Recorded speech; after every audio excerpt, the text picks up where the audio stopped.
Well, good afternoon once again. This is Father Thomas from St. Joseph's Parish. I know so many people have enjoyed the potato planting video that I made, so today I'm going to give you a little bit more. I'm going to call these videos Holy Planting Time, okay? So today I want to plant some rose bushes, and I'm going to plant them not in the ground, but in some containers that can put them in different places in our backyard, and they're a bit protected because roses are always very particular and they catch a lot of diseases and so on and so forth. They need just right conditions. So I'm going to try to do that in pots this year because they've been successful in the past. I have three different roses.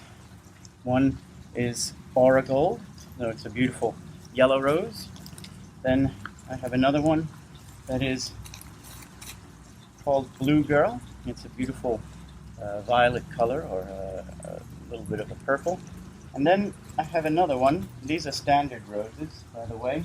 And then this is a climbing rose called Perfume Breeze. It's supposed to be very perfumey. It smells beautifully like the old-fashioned roses, large flowered climber. And it's unusual, I know, to put a climber into a pot. But I had an uncle who lived in the Gramercy Park section of Manhattan. He passed away a few years ago, my Uncle Gerhard, may he rest in peace. I remember him so well. And he had a rose bush in a pot on his terrace. So it can be done, and it was beautiful. It was on a trellis, and I have it here in my garden as well. And I'm going to plant another one to keep it company, this beautiful pink one. So, of course, roses, as I say, are particular to their conditions.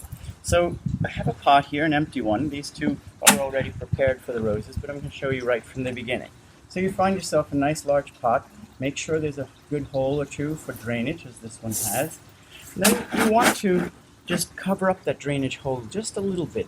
Not a lot. You don't want to block it up. You want the rainwater and the water to be able to get out, but you want to block it from the soil getting out. So here on Long Island, of course, we have no shortage of clamshells. And I got these clamshells a number of years ago, and some very good little friends of mine went on a clam dig, and this was what we got after we cooked them, and then I smashed them up and I used them for my garden. So you put those around the hole in the bottom, just so that it protects a lot of the water from going out, and especially the dirt. So then, of course, as I say, manure is always a good thing, right? So the roses have to have a rich soil. So I'm going to put a little layer of some soil that I have here in the bottom. And then I have a goodly amount of manure. I always keep on hand, as you know. So you can see this is not fresh, it's a year old, so it's dried out. But you can see the little pellets from the horses. But this is good manure. You don't want to put fresh manure because that burns the plants and burns their roots. It's too acidic. But this is good manure that's been wintered over, and I put a goodly amount of that in the bottom for our rose bush to thrive on. Roses like a rich compost soil. Okay, so then I'm putting a small hole in the bottom. I've already clipped the top of this. You see how it's nice and moist. I kept it out in the rain overnight. And there's the root system. You don't have to worry about too much. Just take it out of the package and plant it in the middle there, in a little hole. Make sure you don't cover the crown of the roots. So you see this crown part. Don't cover that. You want to be soil level. It's very important. And then I'll proceed to put the rest of my soil in there very carefully.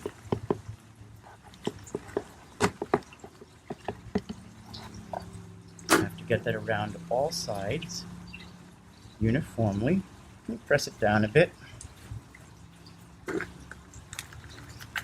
you have to make sure that you have enough, of course.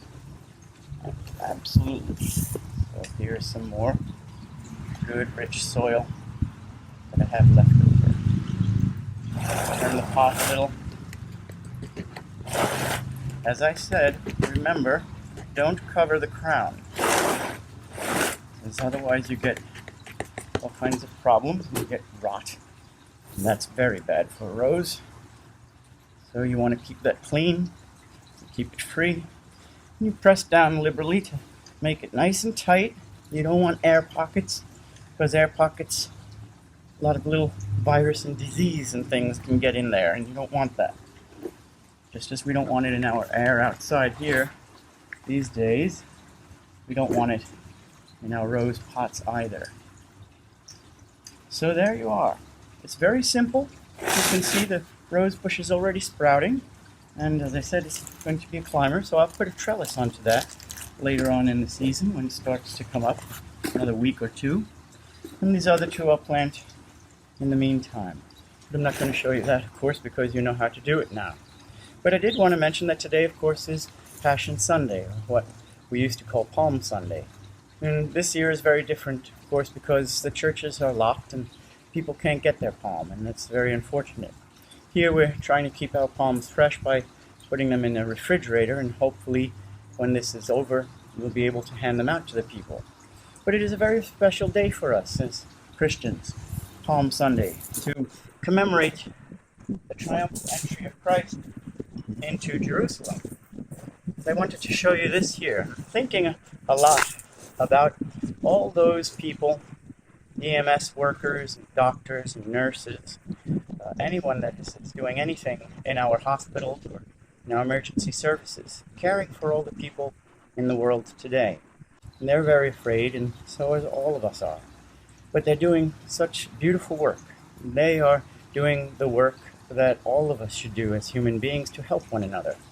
I have a cross here, a crucifix, that I got years and years ago, and at one point it was in my car when I was moving in a rainstorm, and I took it out too quickly and the arm broke off and it must have floated away. I don't know where it went. But I didn't know what to do with it then. I said, well, the crucifix is missing an arm. I had thought of carving it or having someone do that, but I never got around to it.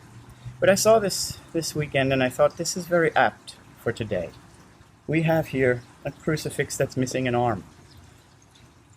Christ was the salvation of the world, and he asks us to help him in that mission.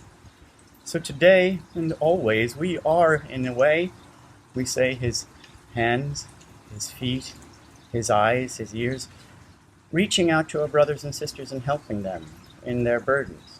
And especially these days, I want to remember, as I mentioned, all those people working in our healthcare resources and our funeral directors even, who are also dealing with this, and they have their own worries and their own families. All of us do. But you are the arm of Christ that is missing. And you are doing wonderful, miraculous works. Yes, we know some people will lose, and we embrace them, and we put them into the embrace of our loving and merciful Lord. But those of us that are here that will survive, of course, the world is not ending. This is a hopeful time. It's spring. Spring is sprung, and the flowers are blooming, and it's time to look forward. And we always look forward in life. It's not good to look back at all the sadness. We remember that sometimes, of course, but God wants us to live. God wants us to move forward. God wants us to remember that he is the victor over death. And so we embrace that idea. We embrace that faith. We embrace Christ crucified, but risen, the one sacrifice for all. Have no fear. God is indeed with us. God is walking with us as we walk with one another. Lean on one another, help one another, but remember also to lean on Christ, who will bring us back to a glorious garden where so many roses, so many hearts and souls will be blooming for eternity. God bless you this day, and if you get outside and you have a chance to plant something, do it with joy. Do it looking forward. Do it for all the world to see. For God is alive. We are too. Amen.